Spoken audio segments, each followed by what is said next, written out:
பிஸ்மில்லாஹ் பிஸ்மில்லாஹ்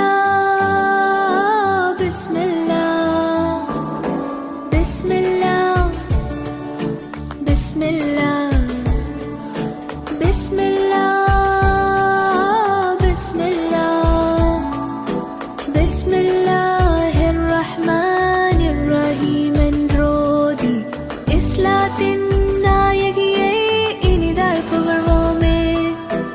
எல்லா புகழினையும் இறையோர் குறித்தாக்கி வல்லார் நபி மீது வாகாய் ஸ்வலாத்துரை